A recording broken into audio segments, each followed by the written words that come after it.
இன்னைக்கு March 3 Sunday evening சத் சங்கம் இப்போ தொடங்க போகுது.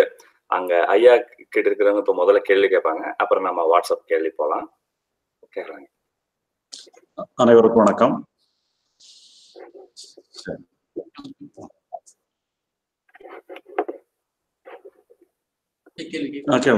சத்தமா கேளுங்க.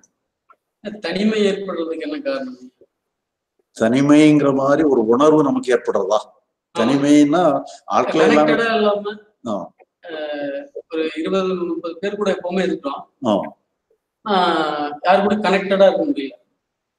அது ஒரு இயல்பு. அதாவது ஒவ்வொருத்தருக்கும் அது ஒரு ரிசர்வேஷன் கேரக்டர்னு சொல்றது. அதாவது எவ்வளவு மத்தியில இருந்தாலும் அவங்க தனிமையில இருந்துட்டு இருக்க மாதிரி ஒரு கனெக்டர் ஆகாம இருக்கிறது அது ஒரு வகையான கேரக்டர். அது எத்தனையோ கேரக்டர் இல்லை, அது ஒரு வகையான கேரக்டர். உங்களுக்கு அது பிடிச்சிருந்தா ஓகே, பிடிக்கலன்னா நீங்க மாத்திக்கலாம், என்ன வேணாலும் பண்ணிடலாம். சிலவங்களுக்கு அந்த மாதிரி உங்களுடைய இயல்பே அப்படி அமைஞ்சிருந்துன்னு சொல்லி சொன்னா நீங்க அந்த நிலையில இருக்கிறது தப்பு கூட கிடையாது. அதனால அதை தப்பு நீட்டோட எடுக்க வேண்டியதில்லை. அது கூட ஒரு வகையான சொல்ல போனான்னு சொல்லி சொன்னா, ஆனா அதே நேரத்துல அந்த ரிசர்வேஷனே உங்களுக்கு ஒரு பாதிப்பை ஏற்படுத்துன்னு சொன்னா நீங்க கொஞ்சம் அதுல இருந்து அந்த மாதிரி விலகிடுறது நல்லது. காரணம் என்னன்னு சொல்லி சொன்னா, நீங்க ஏதோ ஒரு வகையில உங்களுக்குள்ள ஒரு அப்படியே ஒரு பழகி வந்து இருக்கீங்க. உங்களுடைய இதுகள்லாம் உங்களுக்குள்ளேயே வச்சுக்கிற மாதிரி நிறைய மற்றவங்கள்ட்ட கலந்துக்கிடாதபடி அப்படி இருப்பீங்க. சிலவங்களுக்கு என்னன்னு சொல்லி சொன்னா, அவங்களுக்கு ஏற்பட்ட பிரச்சனை உலகத்தையே தெரிகிற மாதிரி அவங்க கத்தி கூப்பாடுவாங்க. நிறைய இதுல அவங்களுக்கு லூஸ் ட்ராக்ல பேசிக்கிட்டே இருப்பாங்க. சிலவங்களுடைய நேச்சர் அது. சிலவங்க அவங்களுடைய பிரச்சனையை அவங்களுக்குள்ள மட்டுமே வச்சுக்கிடுவாங்க. அது ஒவ்வொருத்தருடைய இயல்பும் அப்படி இருக்கு. பட் இருந்தாலும் நீங்க கொஞ்சம் அது உங்களுக்கு ஒரு டூ மச்சா தருது, நம்ம ஒரு லிமிட்டை தாண்டி இருக்குன்னு சொல்லி சொன்னா நீங்க அதுல கொஞ்சம் வெளியே வர்றதுக்கு என்ன பண்ணலாம்ன்றத கன்சிடர் பண்ணலாம். அதனால அது ஒரு மொத்தத்துல அது மோசமான அம்சம்னுட்டு எடுத்துக்கிட வேண்டாம். அதுலயுமே நல்ல அம்சங்கள் இருக்கு. இப்ப இந்த மாதிரி இருக்கிறவங்க தான் என்னன்னா அன்னெசரியா அடுத்தவங்களுக்கு தொந்தரவு கொடுக்க மாட்டாங்க. அவங்களோட இருந்துக்கிறதுனால அடுத்தவங்களுக்கு கொடுக்குற டிஸ்டர்பன்ஸ் ரொம்ப குறைவா இருக்கும். சிலவங்க அடுத்தவங்கள டிஸ்டர்ப் பண்ணிக்கிட்டே இருப்பாங்க. சும்மா இருக்க விட மாட்டாங்க. நம்மள நிம்மதியா இருக்க விட மாட்டாங்க. தேவையில்லாம தொலைஞ்சிட்டு எனக்கு எவனோ பண்ணிக்கிட்டு இருப்பாங்க. அதனால ஒரு வகையில பார்க்க போனான்னு சொன்னா, நீங்க உங்களுக்கு சில நேரங்கள்ல ஒரு மாதிரி ஒரு அன்ஈஸியா இருக்கிறா இருந்தாலும் கூட அடுத்தவங்களுக்கு அது கொஞ்சம் உதவியா கூட இருக்கலாம் நிறைய பேருக்கு. அதனால இதை நீங்க தப்பா நினைக்க வேண்டாம். பிளஸ் பாதி மைனஸ் பாதிட்டு எடுத்துக்கிடுங்க. இதுல கொஞ்சம் பேலன்சிங்கா இல்லைன்னு சொன்னா நீங்க கொஞ்சம் சகஜமா பேசுறதுக்கு என்ன பண்ணலாங்கிறத பார்த்துக்கிடுங்க. மொத்தத்துல என்னன்னு சொன்னா, உங்களுக்குள்ள ஏதோ ஒரு ரிசர்வேஷன் ஸ்டார்ட் ஆகுதுன்னு அர்த்தம். நீங்க உங்களுக்குள்ளே நீங்க உள்ளதை நினைச்சு நீங்களே உங்களுக்குள்ளேயே சுமந்துக்கிட்டு அடுத்தவங்கள்ட்ட ஷேர் பண்ணாத ஒரு ஹேபிட்டை நீங்க டெவலப் பண்ணிக்கிட்டே இருக்கீங்கன்னு அர்த்தம். அதை நீங்க கொஞ்சம் குறைச்சிக்கணும்.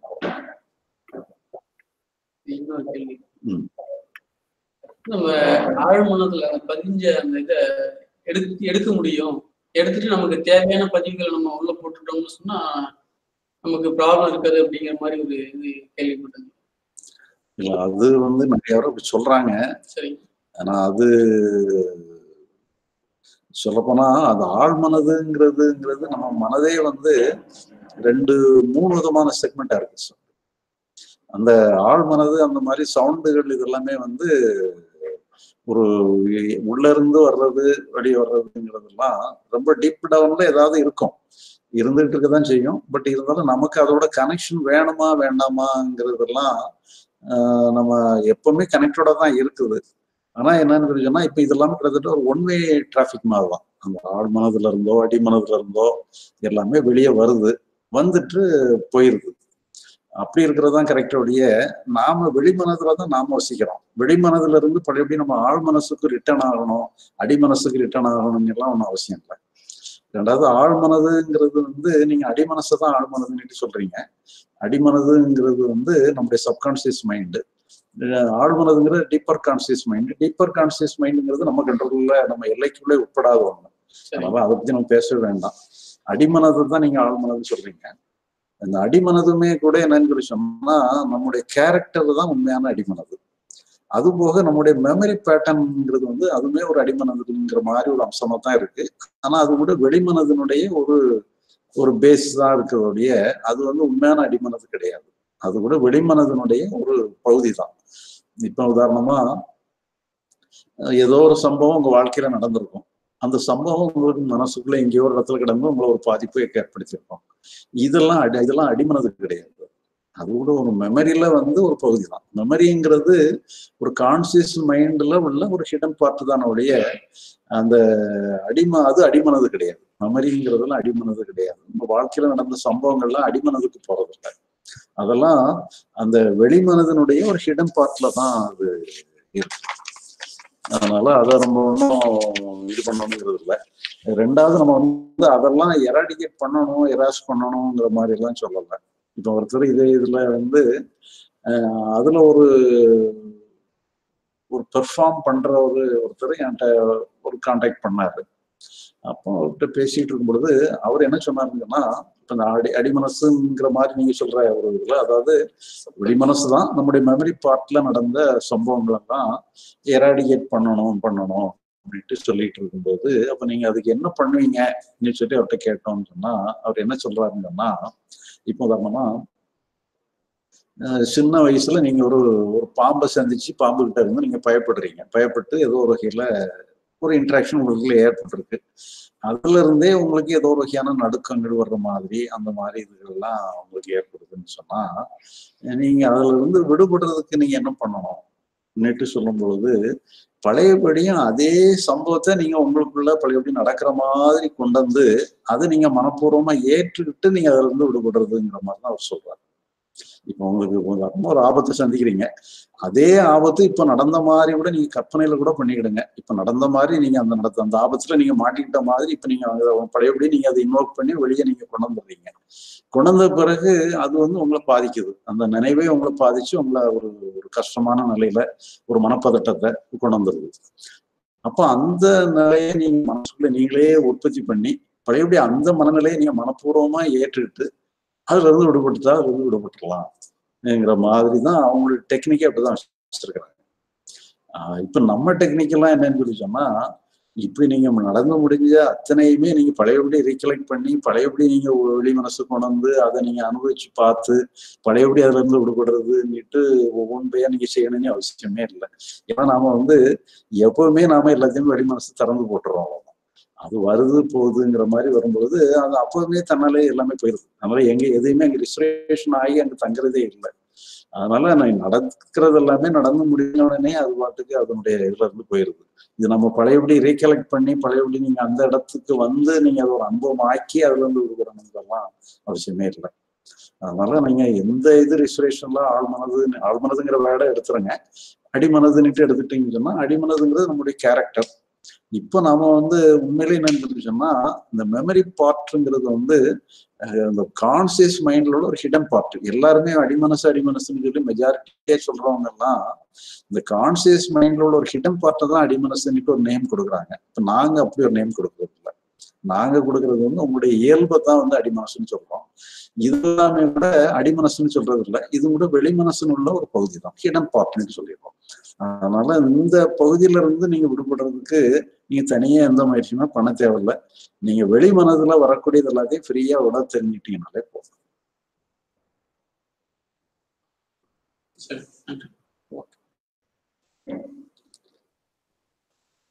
நீங்க வணக்கம். இது கேள்வி இல்லைங்க, என்னுடைய புலம்பல் தான். சமீபத்துல அம்மா தவறிட்டாங்க. அதை என்னால தாங்க முடியல. அதாவது அன்னைக்கு தை 1 பொங்கல் நின்று அப்பாவுக்கு சாமி கும்பிட்டுட்டு, அப்பா 3 வருஷத்துக்கு கூட தவறிட்டாங்க. அவங்களுக்கு சாமி கும்பிட்டுட்டு அதுக்கப்புறம் ஈவினிங் மதியம் அது மாதிரி ஹேங் பண்ணிட்டாங்க, தூங்கிட்டாங்க. அவங்க என்ன அது மாதிரி நினைச்சிட்டு இருப்பாங்க, சாமி வழிபாடு அந்த மாதிரி எல்லாம் இருந்தும் இந்த மாதிரி ஒரு சம்பவம் பண்ணிக்கிட்டாங்க. எல்லாம் பண்ணணும்னு தான் நம்ம கூடயே இருக்கோம், இப்படி பண்ணிக்கிட்டாங்க. தாங்க முடியல. என்ன நினைச்சு என்ன இப்படி பண்ணிக்கிட்டாங்க, இது ஒண்ணு. ரெண்டாவது ஒரு 2 மாசத்துக்கு முன்னே ட்ரீம்ல வந்தது, அம்மா தவற மாதிரி கனவு வந்தது. அதே மாதிரி அப்ப நடந்துச்சு. நான் அதை அலட்சியமா விட்டுட்டேன். நான் நம்ம பண்ண எதுவுமே டேக் கேர் பண்ணல.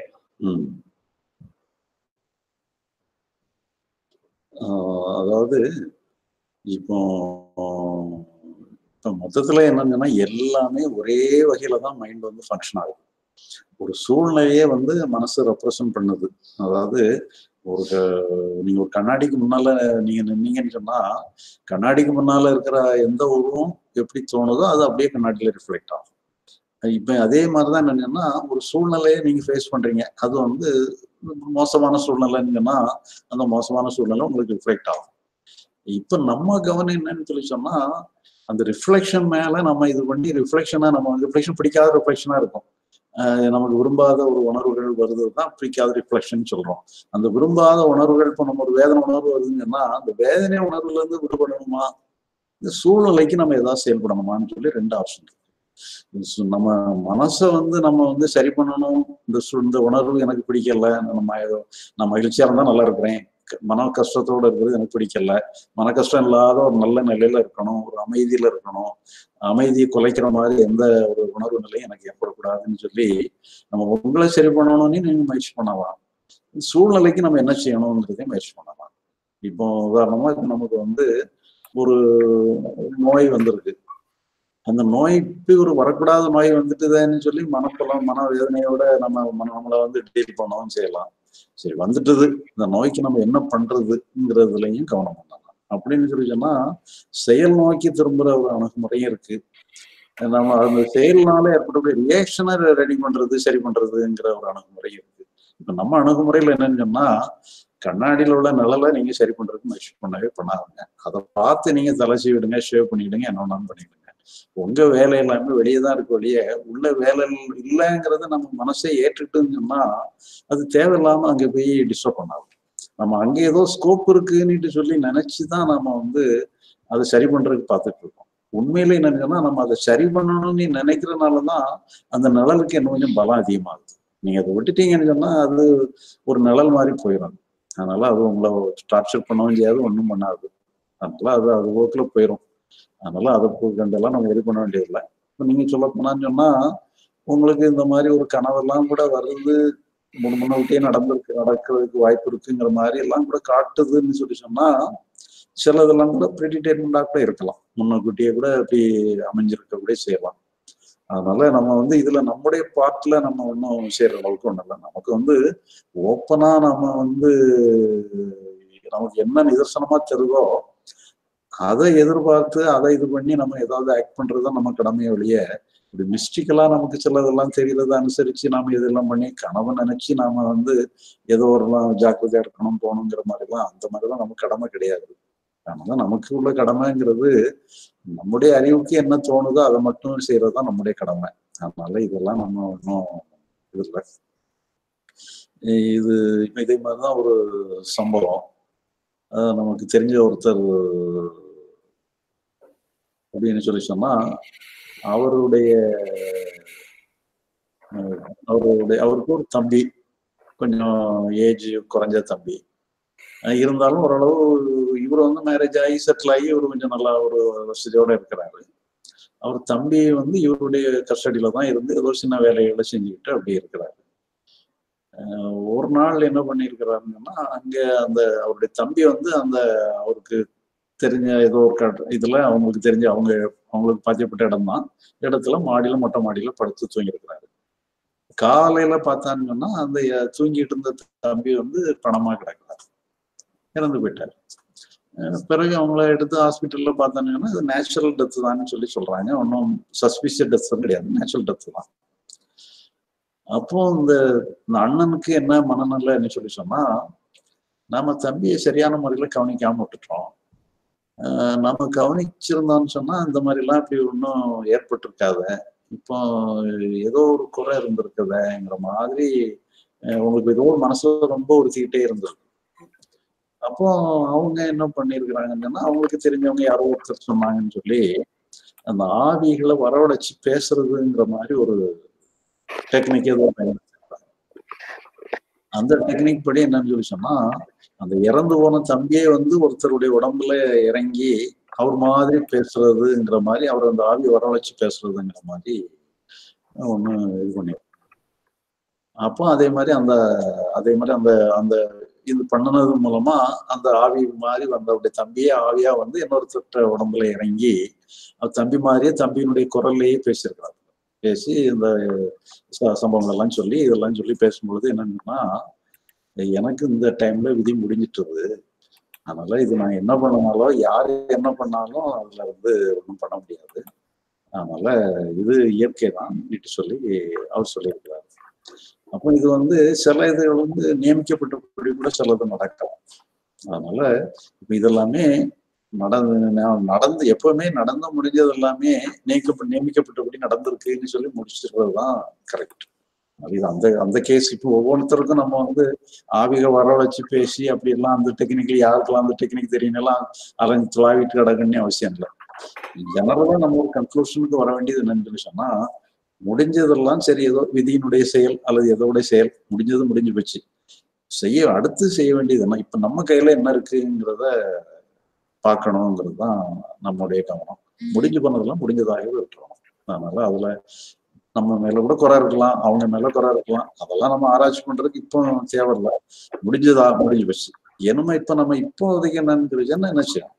இப்போ நீங்களுமே என்ன ஒரு எண்ணம் இருக்குங்கன்னா, அந்த நேரத்துல உங்களுடைய காரியத்தை என்ன கொஞ்சம் நல்லா பண்ணிருக்கலாமேங்கிற நினைக்கிறீங்க. அது என்னமோ நம்ம அந்த இடத்துக்கு போக முடியாது. பாசிட்டிவ்ல நம்ம என்டர் பண்ணவே முடியாது. ப்ரெசன்ட்ல வந்து இப்போ என்னன்னா, இப்போதைக்கு உங்களால அறிவுபூர்வமாவே கான்சியஸாவே என்ன பண்ண முடியுங்கிறத மட்டும்தான் நம்ம கவனிக்க முடியும். அதை நீங்க கவனிச்சுட்டா போதும். இப்போ இதே மாதிரிதான் ஒரு லேடி நம்ம இதுகள்ல நம்ம ஈடுபட எனக்கு என்ன நேரில் பார்த்ததுல நம்ம அவங்களோட போன்ல பேசியிருக்கிறேன்னு நினைக்கிறேன். இப்போ நம்ம குரூப்ல உள்ளவங்ககிட்ட நிறைய பேர் தொடர்போட இருக்கிறாங்க. அப்ப அவங்க வீட்டுல என்னன்னு சொல்லி சொன்னா, அவங்க சொந்த மகனே இறந்து போயிட்டான். சொந்த மகனே இறந்து போய் கிட்டத்தட்ட ஒரு 1 ஹவர்ல அவங்க எல்லாமே நார்மல் கொண்டுட்டாங்க. ஏன்னா அந்த நேரத்துல வேகம் இருக்கத்தான் செய்யும், வருத்தம் இருக்கத்தான் செய்யும், என்னெல்லாமோ இருக்கத்தான் செய்யும். பட் இருந்தாலும் 1 ஹவர்ல சரி முடிஞ்சது முடிஞ்சு போச்சு, நம்ம செய்ய வேண்டியது என்னங்கிற ஒரு மனநிலைக்கு வந்துட்டாங்க. இப்ப என்னன்னு சொல்லி சொன்னா, இந்த மனசை வந்து அது போக்குல இயங்குறதுக்கு நம்ம அலோவ் பண்றதுங்கிறது வந்து அது எல்லாத்தையுமே சரி பார்க்கும். அதுவே சரி பார்த்துக்கிறோம். நாம போய் அதுக்குள்ள நுழைஞ்சு சரி பார்க்கணுங்கிறதெல்லாம்.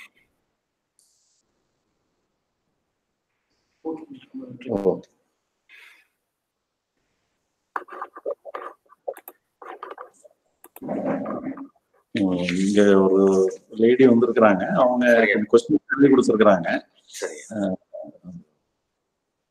எழுதி கொடுத்துக்கிட்டே இருக்காங்க.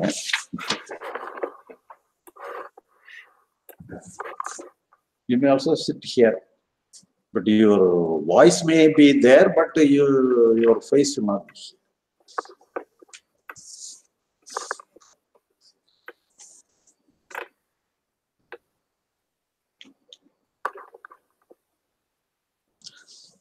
I worry a lot.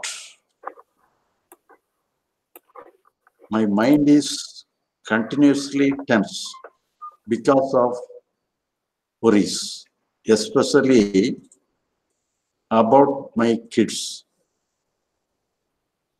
Even though I know it is unhealthy to worry, but I can't stop myself. I love them and I want them to have a good future.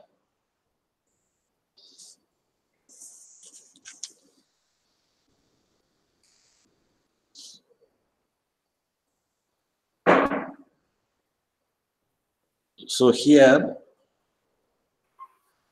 for example, when I was sitting along with somebody, naturally, I am responsible to the persons around me. And they are also responsible to me. So some mutual responsibility is going on wherever we are there. So mutual responsibility is there. So in this way, when you have some kids, naturally you have some responsibility. Moreover, the kids are in the tender age and they have not yet grown up and they are not intellectually well. So properly their intellect is grown up and they will look after themselves and even after yourself also. And before that, you have to have some support with them. And naturally, you will have some worries about their future, about their growth, about their performance, everything you have to take into account. That is natural. And we should not take it as an abnormal one. It is a normal one to each and every person. But anything, everything has a limit. And whatever is possible, that alone you have to do without. But unless our mind may think, mind may say anything impossible one. But you need not worry about the impossible one. What is the possible one? That alone you have to take into account. But at the same time, our mind may wandering with the unnecessary thing and impossible one also. But you simply delete the impossible and unnecessary things, and you take into account into the what is relevant. So for that, I have written a book, What is Thinking and What is Thought. So thought is in the wandering nature. It creates many ideas and everything. It creates many suggestions, very demand, anything it may create. But thinking is that it is a conscious attachment to conscious involvement in any thought, and we are making into thinking. So it is natural for anybody to have such kind of thought. Some unnecessary thought, some worries, the thought may create some worries. It is natural. But we should not ride upon any thought like that and take a journey along with the thought. That is different. But you have to free from such kind of traveling along with the thought. The thought, but we should not restrict any thought. All thought, we have to give freedom to all our thoughts. That is good. But at the same time, taking a journey and riding upon the thought that means we are making the thought into thinking. So thinking alone is not necessary. We have to minimize your thinking. But whenever you understand that you are unnecessarily thinking, because it is a conscious thinking. When you are conscious of your thinking, the very moment of your consciousness, the thing will go away from you. But at the same time, it does not mean there will not be any unnecessary thought. The unnecessary thought will go on its own way, but it will not. The problem, all problem is created by the thinking alone, but not by the thought. Thought may come, thought will go naturally. But whenever you ride upon a thought, and whenever you travel along with the thought and make it into thinking, then only the problem will be very acute, and it will it is a problematic one. But you need not worry about the worries, but you will take it as a natural one.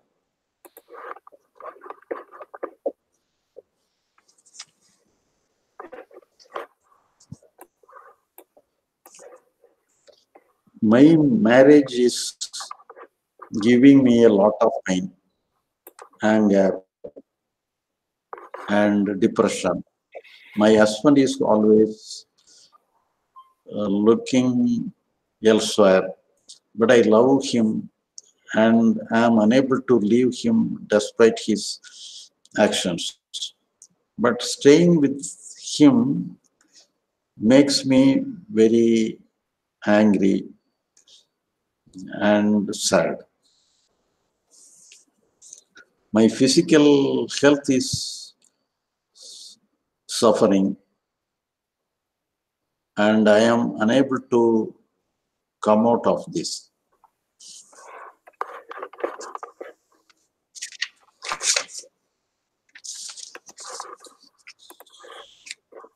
So here, each and everybody we cannot think the companion of ourselves must be good. It is sometimes it may be possible, sometimes many times it may not be possible. So everybody is living on their own visions and own dreams and own interest. So the interest varies with person to person. So interest and taste, many things differs. But apart from that, each and everybody is living with himself, with herself. So it is a very natural, because you have your own taste, you have your own interest, you have your own experience and expectations, and everybody is a single person. everybody is enclosed ourselves within our ideas and efforts, within our interest and anything. So there is no wrong about it. That is the nature of everything. But here, the main thing is that we have to be total within ourselves. We should not, that means, total means, then whatever may be the circumstances, we have to be total within ourselves. Then when we are total within ourselves, that means we are content with ourselves. We are not comparing with ourselves, comparing with the action of others. Then only we feel ourselves, we feel ourselves disturbed by the actions of other persons. We should not. Naturally, it will give some disturbance. The other person's action will give some disturbance, it doesn't matter. But at the same time, even though for the time being it may disturbance, but at the same time, if you are total, the moment of disturbance, we may be disturbed for it sometimes. But afterwards, you are aware of yourself, you become total within yourself, and you don't mind the other person. So that is the very nature of everybody. It is capable, everybody is capable of doing this. And you have to be total within yourself. That's the main thing. And at the same time, for the time being, some other person's actions may disturb you. For the time being, it is okay. But at the same time, you should not carry always with the burden of the other people. The other people must behave like this. Other person must behave according to your expectation. That is impossible. You should not take the baldy upon your head. So you have to take yourself alone upon your head, nobody else. And that's the main thing. So you have to live a self-content nature. Maybe affected, even though you make a life of your self-contentment, the other person's action may disturb you. But for the time being, it may be a disturbance. But at the same time, soon you can get into yourself, and you safely, you may stabilize yourself. For example, you may do you know something about the Tanjore toy? Have you any idea? The Tanjore toy means the bottom will be a globe, and upon the globe, some neck and the head will be there. So, in what way you push down to the ground, it will, for the time being, it will be move here and there, and always it will stabilize itself and there. So, in this way, in whatever manner we may be disturbed by other person's action, time being it will give you some disturbance. It will put you down, it will be all right. So that is it is not, you need not create this kind of ability within yourself. It is already there. If you identify the ability within yourself, it will be all right. Yes, creating the picture of the Tanjore toy. But this is not the Tanjore toy. Tanjore toy is the bottom is the global round. This is one of the Tanjore toy.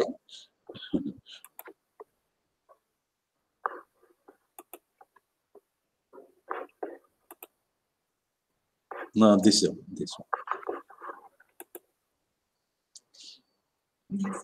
Okay. And this whenever you put down, it will be keep itself straight.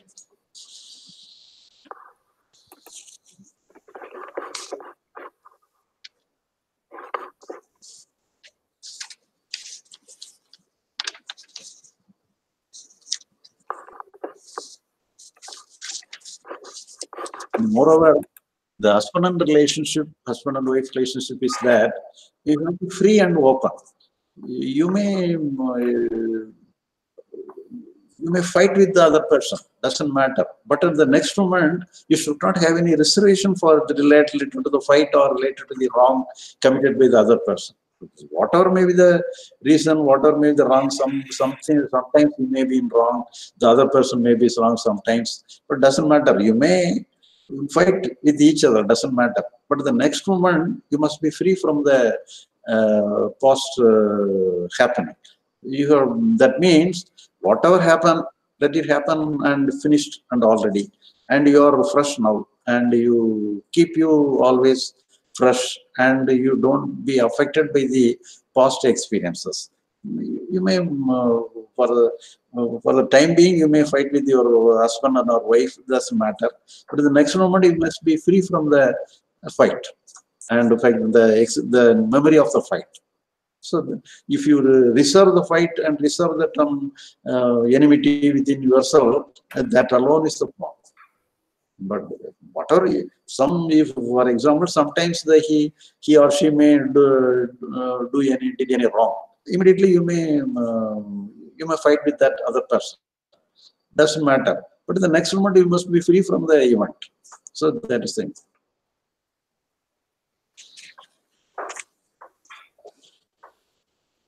How is someone supposed to surrender to old age? And how do you accept the aging today and the end of you? Aging body. End of? Aging body. Aging. The end of you.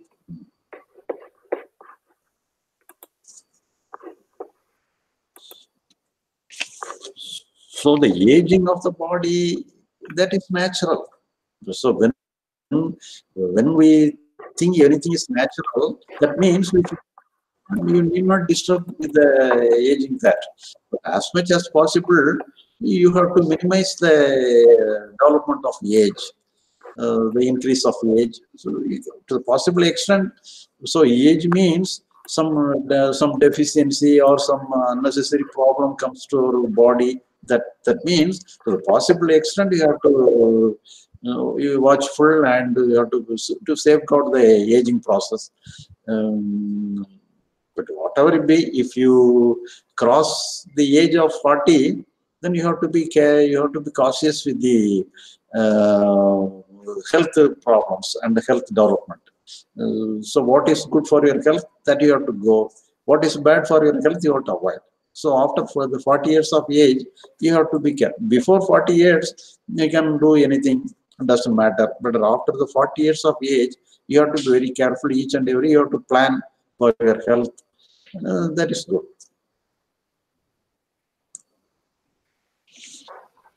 And the death of this idea of death of the ego in a sense. Death of ego?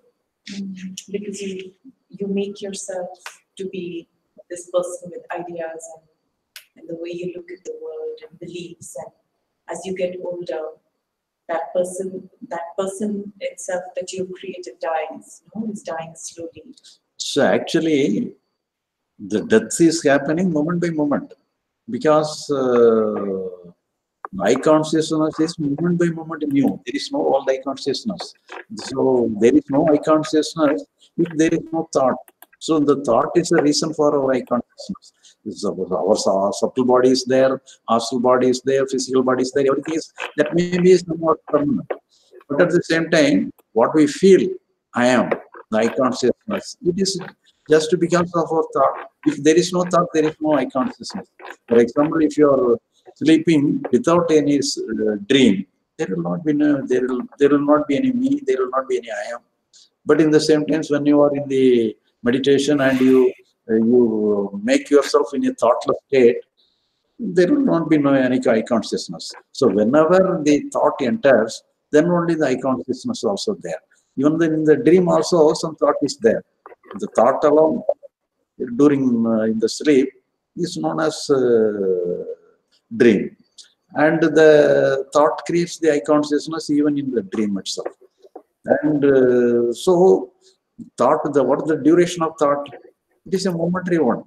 Within a fraction of a second, the thought comes and disappears. It is even though it may look constant, but in moment by moment it is new. For example, a candle light is burning.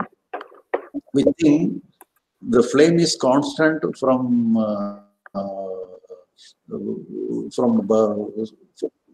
the beginning to the end, but at the same time, it is moment by moment the flame is new. So in this way, Each and every moment, the thought may look old, but it is new. It is new, moment by moment new. So whatever is created by the momentary thought is also momentary in nature. So eye consciousness is momentary. Moment by moment we are changing. Moment by moment we are new.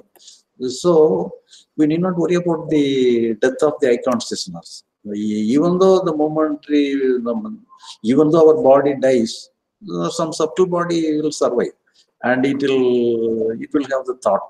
The thought pattern continues even after their death, and there are many persons living who have the experience coming away from the body and return to the body. So they are living. I have a direct contact with them, and there are many people. And even though you are coming out away from the body, they can feel everything. They can know anything. That thought is possible, thinking is possible, hearing, knowing, everything is possible. So the subtle body continues. So even after permanently died and come away from the body, we can survive with the astral body, and there is no death for that for the subtle body. Our mind also continues, memory also will continue.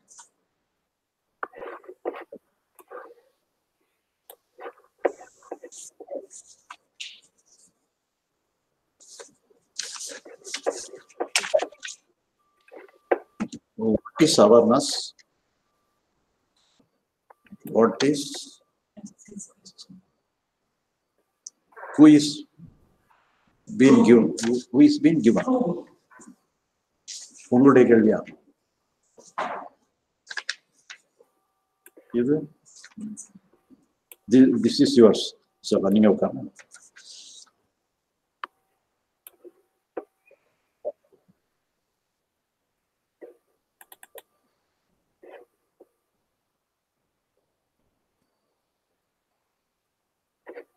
What is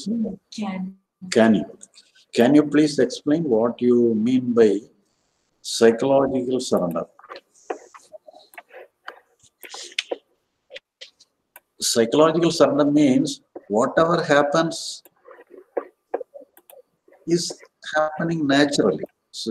So if anything, for example, if somebody is misbehaving here, and we have, because that is an action of himself, and we have to correct him. Don't behave like this. But sometimes it is raining. What you have to do? Please don't rain. You cannot command the rain. The wind is going on. The wind is forcibly blowing here. We cannot ask the wind to don't blow like this. The sun is hot. We cannot complain. So it is like we accept it is, and so in this way, whatever happen in the psychological world, it is natural. For example, whenever we look into the mirror, the image will be there. It is natural. We should not blame why the image is like this. When I am standing here, the image is also standing here. We should not complain. We cannot question. It is natural of the. If it is necessary, you can make use of that. If it is not necessary, you may get away from that. You need not complain, and you need not have any argument or any interaction or fight with that person. That's the thing. So in this way, psychological thing is concerned. If whatever comes, it is natural. If it is helpful to the external use, you can make use of that. If it is not useful, you need not worry about that. If you just consider it as a shadow, you need not worry about that. So that means the simple acceptance of the psychological functioning as a natural function is the way of surrender.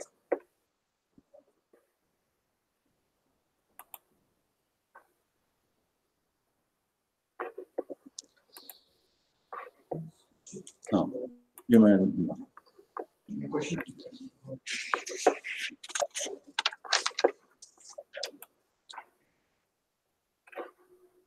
என்ன எழுதிருக்கீங்க? இப்ப அதை நீங்க படிச்சே கூட சொல்லுங்க. தமிழை கூட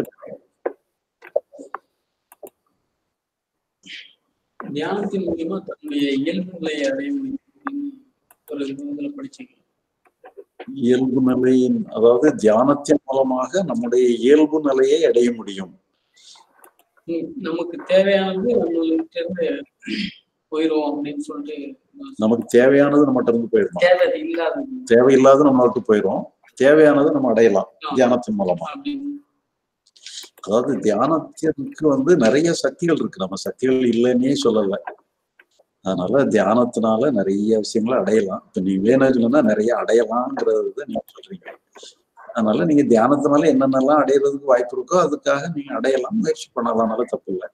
இப்ப நாங்க சொல்றது அடையிற விஷயத்தையே சொல்லல, விடுறதுக்கு எப்படிங்கிறது தான் நம்ம சொல்றோம். உங்களுக்கு எல்லாத்தையும் அந்த விடுறது வேலையை தான் நம்ம கற்றுக் கொடுக்குறோம். அதனால அடையிற வேலையை நம்ம கற்றுக் கொடுக்கல. அடையிறதுக்கு அதனாலதான் நம்ம தியானத்துக்கும் ஞானத்துக்கும் சம்மந்தமே இல்லைன்னு சொல்ற காரணம் என்னன்னு சொன்னா, தியானங்கள் எல்லாமே அடையிறத காட்டி கொடுக்குறது, விடுறத காட்டி கொடுக்காது. அதனால இதை நீங்க புரிஞ்சுக்கிட்டீங்கன்னா தேவையில்லாத நீங்க சுமக்க மாட்டீங்க. தேவையானது வச்சுக்கலாம், தேவையானது வச்சுக்கிறது இல்லை. தேவையில்லாதெல்லாம் போட்டு சுமந்துட்டு அதோட சண்டை போட்டுட்டு அதை உயிர் கொடுத்துட்டு இருக்க வேண்டிய அவசியம் இல்லை. நீங்க வேண்டான்ட்டு தெரிஞ்சுட்டீங்கன்னா போதும், தன்னாலே உங்களை விட்டு போயிடும். உங்களுக்கு வேணும்னுட்டு சொல்லி நீங்க முயற்சி பண்றதுக்கு அடையிறதுங்கிற மாதிரி சொல்லலாம். அதனால ரெண்டாவது என்னன்னு சொல்லி சொன்னா, இப்ப அதாவது நம்முடைய வாழ்க்கையிலுமே நம்ம அடைய வேண்டிய விஷயங்கள் நிறைய இருக்கு. இப்ப நீங்க ஒரு நல்ல வேலையில இருக்கணும், ஒரு நல்ல சூழ்நிலை அமையணும், நல்ல உலகம் அமையணும், நல்ல ரிலேட்டிவ்ஸ் அமையணும், நல்ல நண்பர்கள் அமையணும். நீங்க அதுக்காக முயற்சி பண்ணுங்க. தியானம் பண்றது கூட நீங்க அதுக்கு ஹெல்ப்ஃபுல்லா இருந்தா பண்ணுங்க.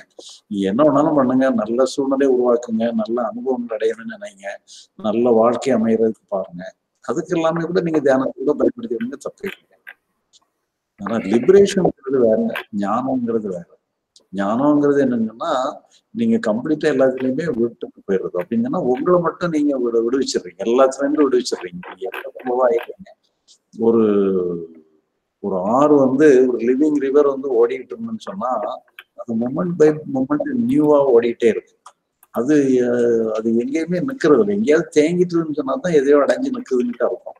அது அடைவிடமே இல்லாம அப்படியே போயிட்டு இருந்ததுன்னா எவர் ஃப்ளோயிங் ரிவரா இருக்கும். நம்ம மனசுங்கிறது ஒரு லிவிங் ரிவரா மாறிடுறது தான் உண்மையிலேயே உயர்ந்த நிலை. அதுதான் முக்தி, சரணாகதி, மோட்சம், லிபரேஷன் எல்லாம் நம்ம பேர் சொல்றாங்க. அது என்ன பேர் வேணாம்னு சொல்லிட்டு போறாங்க. பட் இருந்தாலும் அப்படி ஒரு நிலை இருக்குது. அது நம்முடைய இயற்கையான நிலை. நீங்க பாடுபட்டு அடையிற நிலை இல்லை. நீங்க ஏதாவது ஒண்ணு அடைஞ்சீங்கன்னா அது உங்கள்கிட்ட ஒரு நாள் போயிடும். ஆனா இது உங்களுடைய இயற்கையான நிலைங்கிறதுனால இது உங்களுக்கு போக முடியாது. அது உங்கள்கிட்ட தான் ஏற்கனவே இருக்கு. அதை நீங்க கண்டுபிடிச்சிட்டா கூட போதும்.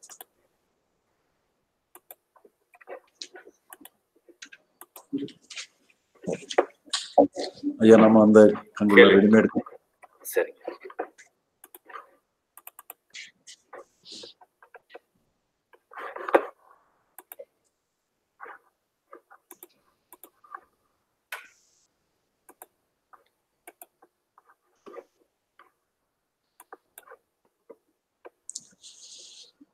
நீங்களே ஏதாவது வாசிச்சிருங்களா? நான் வாசிக்குவா? படிச்சிடறேன்.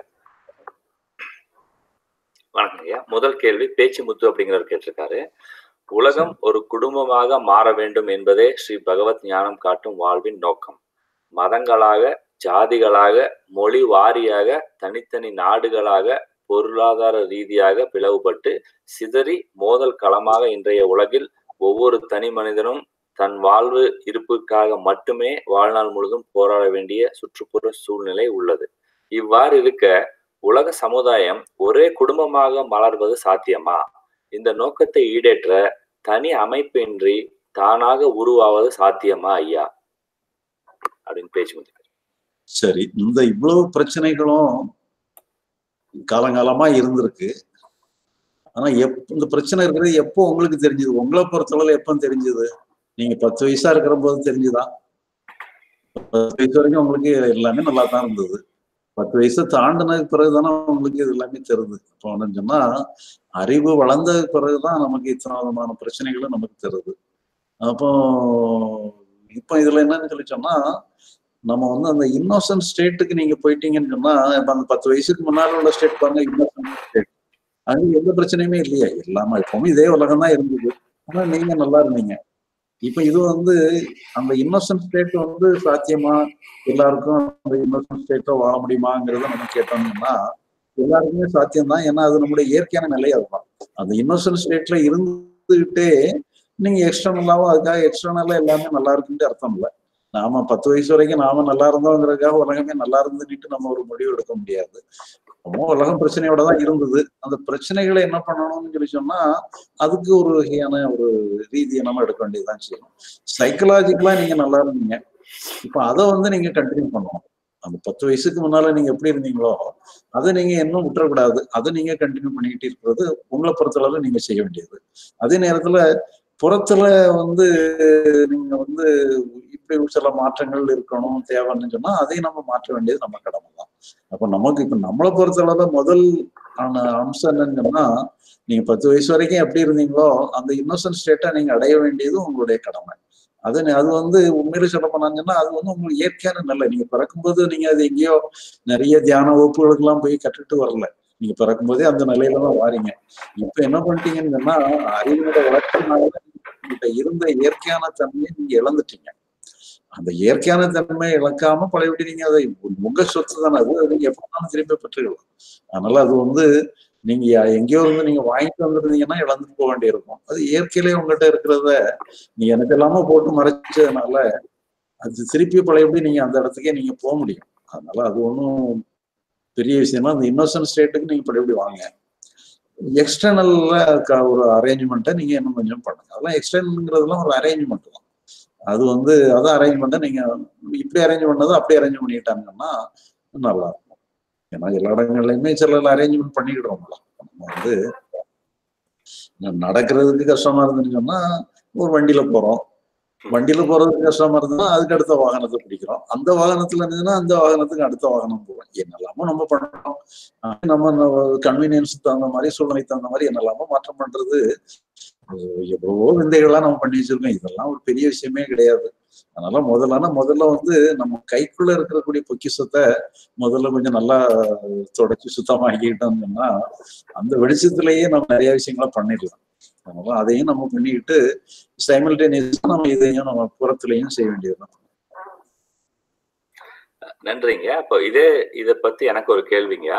அப்போ இந்த புற உலகத்துல இந்த சோசியல் சர்வீஸ் பண்ணணும், நான் உலகத்தையே நான் மாத்தி அமைக்கணும், இந்த உலகத்தையே திருத்தணும் அப்படின்னு போறவங்க எல்லாருமே அவங்க ஃபர்ஸ்ட் ப்ரையாரிட்டி தன்னோட மனசை புரிஞ்சுட்டு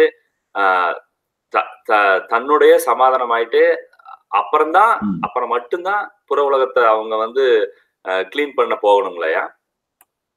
நிறைய பேர் என்னன்னா புற உலகத்தை ஐடியாலஜிக்கலா டீல் பண்ணணும்னு பாக்குறாங்க.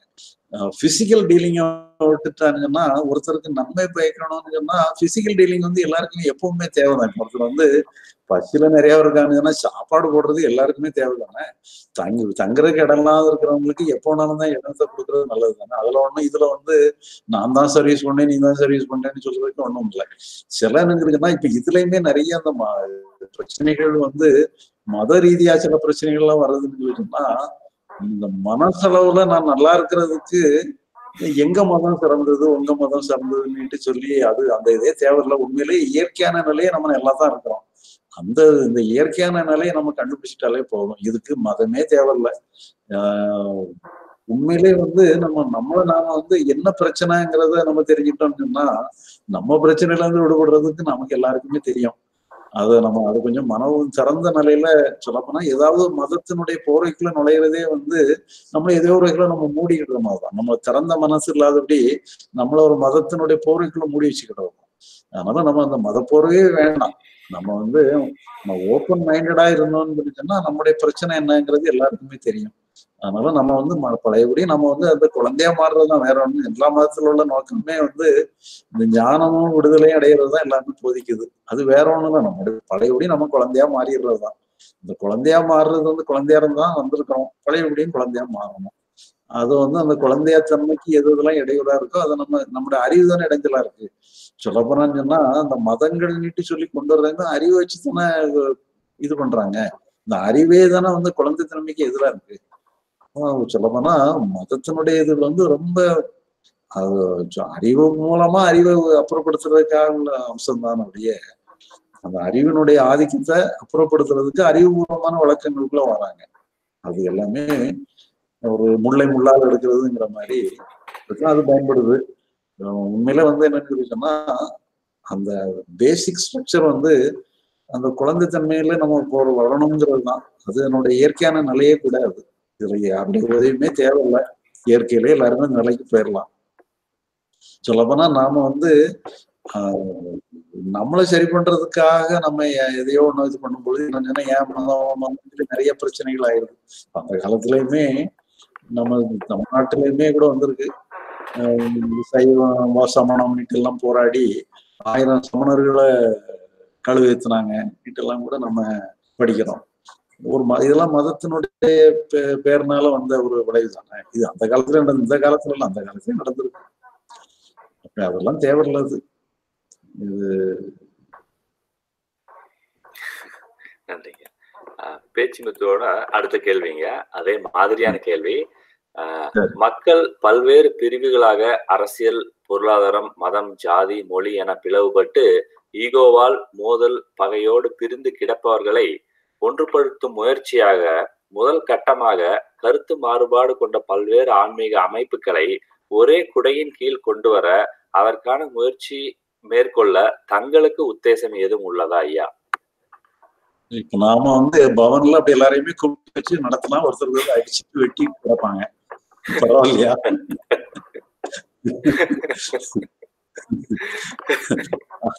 வேண்டாம். அதாவது பிரிவுங்கிறது ஏதோ ஒரு வகையில அவங்களுக்கு நல்லா பிரிவா இருக்கு. உதாரணமா எல்லாருக்கும் எல்லாம் தேவைதான். தங்குறதுக்கு இடம், சாப்பிடறதுக்கு உணவு, எல்லா இதுகளும் தேவைதான்.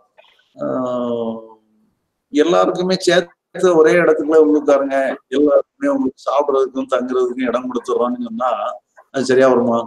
அது சரியா வராது. இல்ல, அது ஒவ்வொருத்தரும் எல்லாருமே தனியா ஒரு வீடு வச்சிருக்கிறாங்க, தனியா ஒரு அணுகுமுறை வச்சிருக்கிறாங்க, தனியா ஒரு வாழ்க்கை முறை வச்சிருக்கிறாங்க. அதுதானே நல்லா இருக்கு.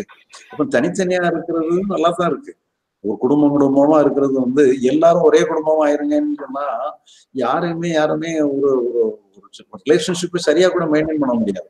இப்ப நீங்க வந்து நீங்களோ நானோ என்னுடைய குழந்தை, என்னுடைய மனைவி, என்னுடைய மக்கள் நீட்டு இருக்கிறது வந்து ஒரு சின்ன வட்டம் தான். அந்த சின்ன வட்டம் வந்து ஏதோ ஒரு வகையில கம்ஃபர்ட்டா கொடுக்குது. நாம அந்த சின்ன வட்டத்தை உடைச்சு ஒரு பெரிய வட்டமா நினைச்சிட்டோம்னு சொன்னா தேவையில்லாத கூச்சலும் குழப்பமும் தான் ஏற்படும். யாரை கவனிக்கிறது, யாருக்கு யார் உதவி பண்றதுங்கிறதுல கூட குழப்பம் ஏற்படும். அப்போ ஒரு சின்ன யூனிட்டா வாழ்றது தப்பே கிடையாது. சின்ன குடும்பமா வாழ்றது. அதே மாதிரி எல்லா அமைப்புகளுமே சின்ன சின்ன அமைப்புகளா வாழ்றதுல தப்பு இல்லை.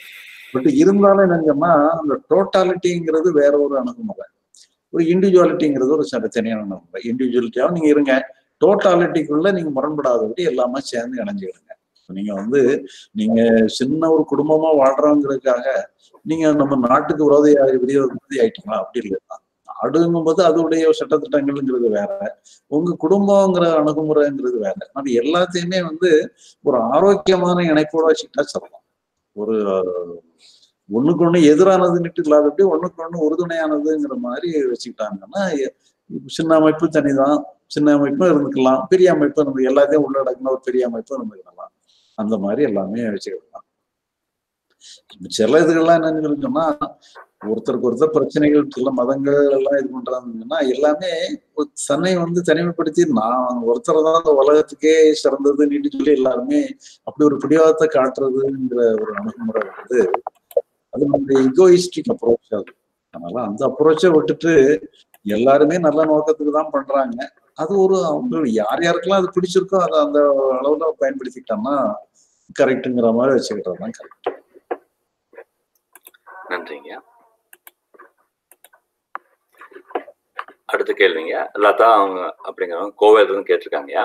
ஐயா, இயற்கை நம்மை படைக்கும் போது எந்த நோக்கமும் இல்லை, ஆனால் ஆசையும் தேவையுமே நம்மை இந்நாள் வரை வழிநடத்தி உள்ளது என்பதால் அவற்றை விட்டொழித்தால் நன்மை பயக்கும் என்று ஏற்றுக்கொள்வதால் அகப்போரை வெல்ல முடியுமா? குறிப்பாக திருவள்ளுவர் கூறுவது போல் எதனிடம் இருந்து எல்லாம் விலகி இருக்கின்றோமோ அதனின் துன்பம் உன்னை நெருங்காது என்பது போல் எவற்றிலிருந்து விலகி இருக்க வேண்டும் என்ற கோட்பாடு வைத்துக் கொள்ளலாமா, அல்லது அவற்றோடு போராடி கொண்டே வாழ்வதா வீழ்வதா? ஒரு மொத்தத்துல வந்து நமக்கு நாமளே போராடுறது மட்டும் விட்டுட்டா போதும். நமக்கு நாமளே முதல்ல நம்ம காம்ப்ரமைஸா நாம வந்து நம்மளை வந்து முழுமையா ஏற்றுக்கிறது தான் நமக்கு மெயின். நமக்கு நாமளே போராடிட்டு இருந்தோம்னா அதுதான் மோசமான போராட்டம். நமக்கு நாமளே கம்ஃபர்டபுளா நமக்கு நாமளே டோட்டலா இருந்துட்டோம்னா அப்புறம் அதுக்கப்புறம் மற்ற இதுகளெல்லாம் செகண்டரி நேச்சர். முடிஞ்சதை நம்ம செய்யறோம், முடியாத அதுல வந்து சில ஒரு குடும்பத்தோட இருக்கிறோம் இருந்தோம்னு சொல்லி சொன்னா அங்க வந்து நமக்குன்னு சொல்லி நம்ம ஒவ்வொருத்தரும் இண்டிவிஜுவலிட்டியா இருக்கிறோம். பிறகு அதுக்கப்புறம் நம்ம வந்து இந்த குடும்பத்துல ஒரு அங்கத்தினரா இருந்து குடும்பத்துக்கு வேண்டியது நம்ம பண்றோம். அந்த மாதிரி எல்லாமே ஒரு ஒருங்கிணைப்பு ஏற்படுறோம். நமக்கு நாமளே வந்து நாம ஹோலா இருக்கணும், நாம வந்து டோட்டலா இருக்கணும். அதான் மெயின். அது நாம ஒரு இன்கம்ப்ளீட்டா இருக்கணும். நன்றிங்க. அடுத்த 2 கேள்வி ஒரே மாதிரி இருக்குங்க. படிச்சாங்க. காயத்ரி அப்படிங்கிறவங்க கேட்டிருக்காங்க, ஐயா ஒரு சின்ன ஒரு 5 நிமிஷம் பிரேக். சரிங்க. அப்படியே லைன்ல இருக்காங்க. சரி, அந்த இதை எடுத்தோம்.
Is it finished or is it?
It's closed.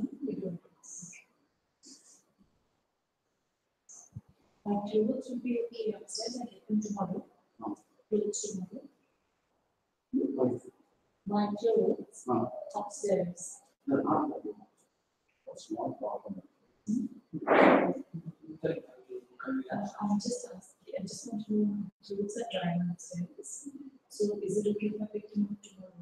Leave them for the night. They won't fly off with the wind.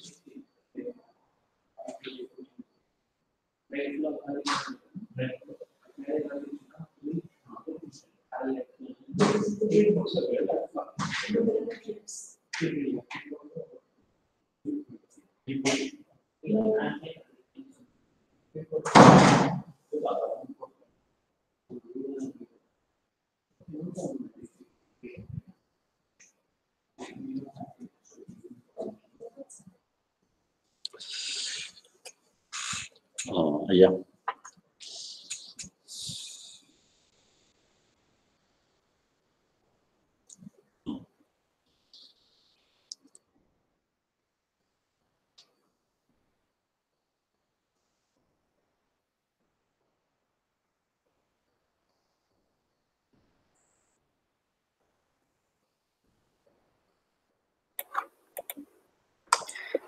Aya, if we stay unattached, let it go everything, only dry, boring life remains. Feels like just born to perform karmic duties. How to face this dryness and reality? Thanks for your clarification. அப்படின்னு கேட்டிருக்காங்க. If we stay unattached, let it go everything, only dry, boring life remains. Feels like just want to perform karmic duties. How to face this dryness reality? அதாவது நீங்க வந்து எதுலயாவது ஒண்ணுல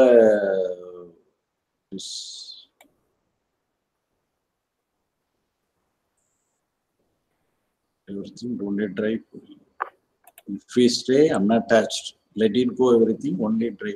அதாவது நம்ம எங்கேயாவது ஒரு இடத்துல லாக் ஆகிறதுனாலதான் போரிங் ஏற்படும் ஒழிய எல்லாமே அவங்களோட போகும்போது போரிங் ஏற்படுறதுக்கு வாய்ப்பு இல்லையா?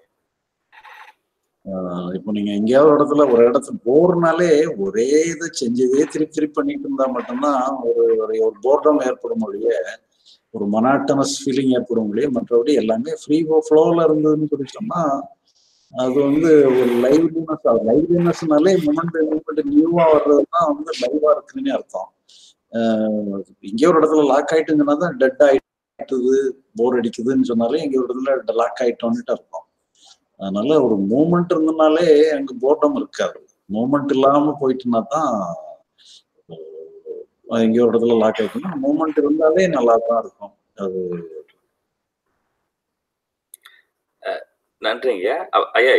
இந்த மாதிரி ஃபீலிங் எனக்குமே இருக்குங்கய்யா. இப்போ நம்ம வந்து நம்ம மனசு புரியாத வரைக்கும் நம்மளுக்கு உலகத்துல என்னென்னமோ பண்ணணும் அந்த மாதிரி ரொம்ப ரொம்ப பிஸியா இருப்போங்க நம்ம வாழ்க்கையிலேயே. ஆனா இப்ப வந்து நம்மளுக்கு வந்து அந்த எக்ஸ்ட்ரா நம்ம வந்து அவ்வளோ எக்ஸ்ட்ரா இது பண்ண வேண்டியதுல வர்றது போதும் நம்மளுக்கு அப்படிங்கிறதுனாலங்கய்யா நம்ம அதாவது போர் அடிக்கிறதுக்கு ரொம்ப ஃப்ரீ டைம் இருக்குங்கய்யா.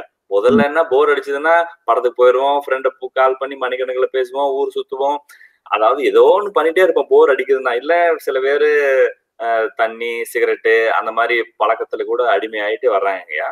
இப்போ நம்மளுக்கு வந்து இது மனசை நம்ம புரிஞ்சப்புறம் நம்ம அந்த மாதிரி பழக்கத்துல இருந்து விட்டுறோம், அவசியம் இல்லாத வேலையும் போறதில்ல. அப்ப ரொம்ப ஃப்ரீ டைம் கிடைச்சுங்கய்யா. நம்மளுக்கு ஒரு போரே அடிக்குதுங்க, அதாவது ஒண்ணுமே பண்ண வேண்டியது இல்லைங்கிறப்போ அப்ப நம்ம தினசரி வாழ்க்கையெல்லாம் வந்து இது நம்ம கர்மா, நம்மளுக்கு இது ஒரு தலைவிதி, இது செய்யணும் அப்படிங்கிற அதையுமே அன்இன்ட்ரெஸ்டிங்கா தான் செய்யறோம். ஏன்னா அதனோட பலன் என்ன, ஒரு சம்பளம் வருது, சரி நம்ம வாடகை கட்டணும், நம்ம வீட்டு செலவுக்காக நம்ம சம்பாதிக்கிறோம், சரி ஓகே அந்த வேலையும் பாக்குறோம். அப்ப அதுவும் இன்ட்ரெஸ்ட் எல்லாம் போயிருதுங்க. அப்போ அந்த பழைய மாதிரி நாமளே நம்ம எம்டினஸ் ஃபில்லும் பண்ணாம நம்ம வேலையை வந்து நம்ம செய்யறோங்க. அப்போ ரொம்ப போர் அடிச்சு வாழ்க்கையே அன்இன்ட்ரெஸ்டிங்கா நம்ம என்ன செஞ்சாலுமே அன்இன்ட்ரெஸ்டிங்காவே போயிருதுங்க. அந்த மாதிரி சுச்சுவேஷன் நம்ம எப்படி இன்ட்ரெஸ்டிங்கா பண்ணிக்கிறதா, இல்ல நம்ம அப்படியே போரிங்கா இருந்தா சரி போரிங்காவே இருக்கட்டும்னு விட்டுறணுங்களாயா? இல்ல இப்ப நம்ம செய்யற செயலோட இணையாம நம்ம மைண்ட் எதையோ எதிர்பார்க்குது, செயல் ஒண்ணா இருக்குன்னு சொல்லி சொன்னா நம்ம செயலுக்கும் மைண்டுக்கும் கனெக்ஷன் இல்லாம இருக்கிறதுனாலதான் அந்த மூமெண்ட்ல எங்கேயோ ஒரு இடத்துல பிசுறு ஏற்படுது. அதனால நம்ம செய்யற செயலோட நம்ம இணைஞ்சிட்டோம்னு சொல்லி சொன்னா அந்த செயல் எப்பவுமே மூமெண்ட்ல தானே இருக்கு. செயல் ஒரு இடத்துல தங்கி நிற்காது. நாம ஒரே இடத்துல உட்கார வேண்டியதா இருந்தோம்னா கூட போராட்டமா இருக்கலாம். நம்ம எதையோ ஒண்ணு பண்ணிட்டு இருக்கும்போது நாம ஒரு இடத்துல போறோம், வேற எங்கேயும் மனசு எங்கேயோ இழுக்குதுன்னு சொல்லி சொன்னா நாம பண்ணிட்டு இருப்போம். முன்னால நமக்கு இன்ட்ரெஸ்டிங் ஆசை காட்டுறதுக்காக நிறைய நம்ம ஞானத்தை அடையணும், முக்தி அடையணும், அடையணும் வச்சிருந்தோம்னு ரொம்ப பிஸியா இருந்தோம்.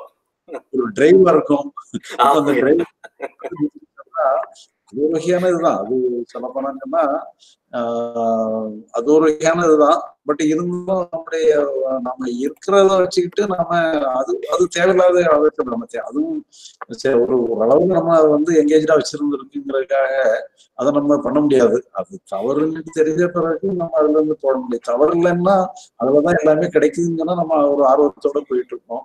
அங்க ஒண்ணும் இல்லைங்கும் பொழுது திருப்பி அதை நம்ம செய்யவும் முடியாது. அது ஒண்ணுமே இல்லையங்கும்போது நமக்கு செய்யறதுக்கு ஆர்வமும் வராது. அப்ப நம்ம என்னன்னா நம்ம இருக்கிறத நம்ம எப்படி வாழ்றதுங்கிறதுல நம்ம மனசு இணைஞ்சு செஞ்சுட்டோம்னாலே சொல்ல போனாங்கன்னா நம்ம செய்யற செயல்ல மனசு இணையாம மனசு வேற எங்கேயோ ஒண்ணு டிமாண்ட் பண்ணுது.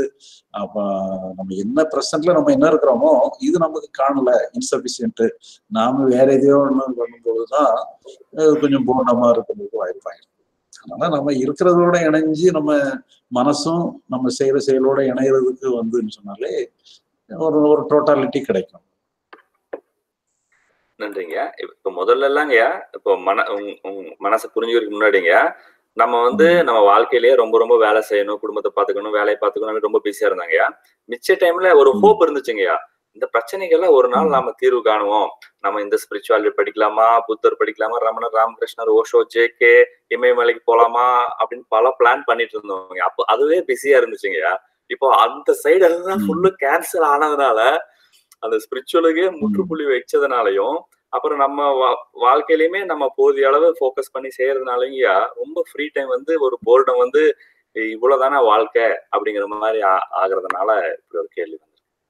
அதான் நம்ம இது வரைக்கும் என்னன்னா நம்ம அடைய வேண்டிய இடம் ஏதோ இந்த இடம் நம்ம உலக வாழ்க்கை தப்பி விட வேண்டிய இடம் இங்க இது அங்க அந்த இடம் கிடைக்காதனால நம்ம இங்க இருந்துட்டு இருக்கோம். அந்த கிடைச்சுதானே இங்க இருந்து ஜம்ப் பண்ணி அங்க போயிட்டு இருந்தோம். பண்ணிட்டு பழையபடி நம்ம இங்க வந்துட்டோம். நீ எங்கேயும் ஜம்ப் பண்ண முடியாது, இங்கதான் இருந்தாகணும் போது நம்ம இருக்கிறதுல எப்படி வாழ்றதுங்கிறத நம்ம கற்றுக்கணும். நன்றி. அடுத்த கேள்வியும் அதே மாதிரியான கேள்விங்க. யோக் அப்படிங்கிற கேட்டிருக்காரு யூடியூப்ல. இப்போ ஐயா, எனக்கு நிலை இல்லாத நிலையில் பிரவாகம் ஒரு வெறுமை தெரியுதே, ஆனால் வேதம் பூரண நிலை என்று சொல்கிறதே, எது உண்மை? அதாவது பூரணம்னு சொல்லி சொன்னாலே இதுக்கு அப்புறம் நமக்கு ஏதோ ஒரு டெமாண்ட் வேணும்னு சொல்லி சொன்னா அங்க பூரணம்ன்ற மாதிரி இல்லை. பூரணம்னு சொல்லி சொன்னாலும் முடிஞ்சு போச்சுன்னு அர்த்தம். நமக்கு எதையாவது ஒண்ணு நமக்கு இப்ப இருக்கிற நிலை வெறுமைன்னு சொல்லிச்சுன்னா நம்ம நமக்கு ஒரு எதிர்பார்ப்பு இருந்ததுன்னா தானே வெறுமைங்கிறதே வரும். எதிர்பார்த்தது கிடைக்கலன்னா ஒரு வெறுமை நிலை வரும். நம்ம இருக்கிறதோட இருக்கிறது தானே நம்ம சொல்ல போனோம்னா எதையோ ஒண்ணு நம்ம ஒரு இதை எதிர்பார்க்கிறோம். இப்ப இருக்கிறத விட்டுட்டு வேற எதையோ பிடிக்கணும்னு சொன்னா நமக்கு வேலைகள்லாம் வர ஆரம்பிச்சிருக்கு. ஆனா இருக்கிறது நம்ம அது அப்ப இன்னொன்னு எதிர்பார்த்தோம்னு சொன்னாலும் இங்க பூரணம்னு சொல்ல முடியாது. நமக்கு அதான் நம்ம பழக்கம் என்னன்னு சொன்னா எதையோ தேடிட்டு இருக்கிறதுதான் நமக்கு ஒரு திருப்தியை கொடுக்குதுன்னு சொன்னா தேடிட்டு இருக்கிறோம்னு சொன்னாலே அதுவே பூரணத்தை மறுக்கிற மாதிரி தானே அர்த்தம். பட் இருந்தாலும் என்னன்னு சொன்னா நம்ம இருக்கிறத நம்ம மனப்பூர்வமா ஏற்றுக்கிறதுங்கிறதுதான் சரியான நல்லது. அப்போ நம்ம செய்யற செயலோட நம்ம மனசு இணைஞ்சுக்கிடுது. நாமளும் நம்முடைய செயலும் ஒன்னா இருக்கக்கூடிய ஒரு நிலைக்கு போறதுதான் சரியான நல்லது. நன்றிங்க. அப்போ இந்த வேதத்துல சொல்ற அந்த ஒரு பூரண நிலை, நம்ம எப்பவுமே பூரணத்துலதான் இருக்கிறோம், நம்ம பூரணத்திலிருந்து பூரணத்தை வெளியே எடுத்தாலும் பூரணம் பூரணமா தான் இருக்கும். பூரணத்தை கூட வேற எதுவும் பூரணத்தை ஆட் பண்ணாலும் பூரணம் பூரணமா தான் இருக்குங்கிற மாதிரி எல்லாம் சொல்றாங்க இல்லைங்கய்யா? அப்ப அந்த பூரணங்கிறது எதுங்கய்யா? இல்ல இப்ப நீங்க ஒண்ணு தேடிட்டீங்கனாலே பூரணத்தை மறுத்துடுறீங்களா? ஆனா நாம உண்மையிலே தேடுதல் தான் நமக்கு முன்னால ஒரு திருப்தியை கொடுத்திருந்திருக்கு. இப்ப தேடுதலே இல்லைன்னா ஒரு போராட்டத்துக்கு வந்துடுறோம். அப்ப அது ஒரு வகையில பார்த்தான்னு சொன்னா அந்த தேடுறதுனாலதான் நம்ம கரெக்டா இதை கண்டுபிடிக்கவும் செய்யறோம். தேடுதலே இல்லைன்னா கண்டுபிடிச்சிருக்க மாட்டோம். அப்புறம் இப்ப கண்டுபிடிச்ச பிறகு அந்த கண்டுபிடிச்சதுல எது கரெக்டுங்கிறது உறுதிப்படுத்திக்கலாம் செய்யறோம். இப்ப என்னன்னு சொன்னா தனக்கு ஒரு செயலற்று தான் அதுவாகி நிற்கலன்னு சொல்லி நம்ம ஒரு பாடல் நம்ம ஒண்ணு சொல்லியிருப்போம். அதாவது நாமளே அந்த செயலும் வேற நான் வேற நம்முடைய செயல் வேற இல்லைன்னு சொல்லி நாமளும் நம்முடைய செயலும் மெர்ஜ் ஆயிரணும்.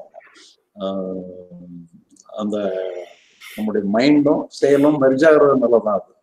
அப்ப நம்ம இதுக்கு நம்ம எங்கேயோ இடத்துல போய் மெர்ஜ்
அப்படியே லைன் செக் பண்ணி சொல்லுங்க.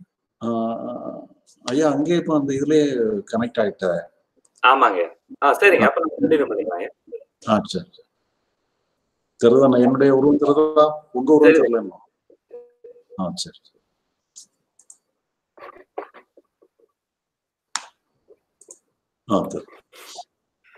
சரி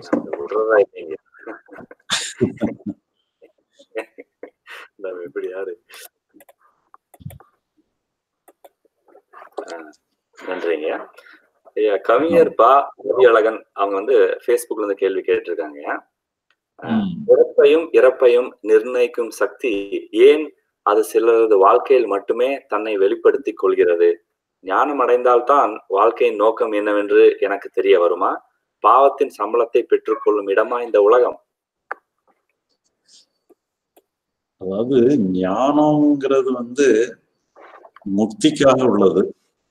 வேற சில அமானுஷ்யமான அறிவு அடைகிறதுக்கு பேரு ஞானம் கிடையாது. அது வந்து சில இன்ட்யூஷன் அல்லது சில சக்திகள் அடைகிறதுங்கிற மாதிரி. அதனால நம்ம வந்து சில ரகசியங்கள்லாம் தெரிஞ்சுக்கிட்டதுக்கு பேரு ஞானம் கிடையாது. நம்ம லிபரேஷனுக்கு காரணமானது ஞானம் நம்ம சொல்றோம். லிபரேஷன் சொல்லி சொன்னா நம்ம மனசு வந்து ஃப்ரீயா ஃப்ளோ ஆகணும், அவ்வளவுதான். எங்கேயுமே தடங்கள் இல்லாதபடி மனசு வந்து ஃப்ரீயா ஃப்ளோ ஆகிறதுதான் லிபரேஷன் சொல்றோம். அது ஞானம் அடைஞ்சா மட்டும்தான் அந்த லிபரேஷன் சாத்தியமாகும். நம்ம எதையாவது ஒண்ணு லாக் ஆயிட்டோம்னு சொன்னா அது லாக் ஆகிட்டே இருக்கும். அந்த ஃப்ரீ ஃப்ளோ இருக்காது. அப்ப ஃப்ரீ ஃப்ளோ வந்து எதையுமே பிடிச்சு வைக்காதது, எதையுமே பிடிச்சு வைக்க வேண்டான்னு சொல்லி எல்லாத்துக்குமே விட்டுறதுக்கு பேரு அப்படி ஒரு முடிவுக்கு வரணும். இது எதுவுமே நமக்கு வேண்டியது இல்லைங்கிற ஒரு முடிவுக்கு வந்துட்டோம்னு சொன்னா, எதையாவது வேணும்னு பிடிக்கிறது ஒண்ணு, நம்ம எதுவுமே தேவையில்லைங்கிற மாதிரி ஒரு முடிவுக்கு வந்தோம்னா எல்லாத்தையுமே ஃப்ரீயா விட்டுறோம். எல்லாத்துக்குமே சுதந்திரம் கொடுத்துட்டோம்னா அது சுதந்திரமா இதாயிருது. நம்ம எதுதான் வேணும்னு சொல்லி ஒண்ணு பிடிச்சிட்டோம்னா பிடிவாதமா இதை ஒண்ணு பிடிக்கும்போது லாக் ஆயிரும். அதுல அப்படி எதுவுமே இல்லை. எதுலையுமே எந்த பிடிவாதமே இல்லாதபடி நம்ம எல்லாத்தையுமே இயற்கையா நம்ம ஏற்றுக்கிடும் போது அது மனசே வந்து இயற்கையா இயங்க ஆரம்பிச்சிருது. நம்ம இயற்கையா இயங்குறது லிபரேஷன் சொல்றோம். அதுதான் வாழ்க்கையினுடைய லட்சியம். இந்த கேள்வி இன்னொரு தடவை போடுங்க.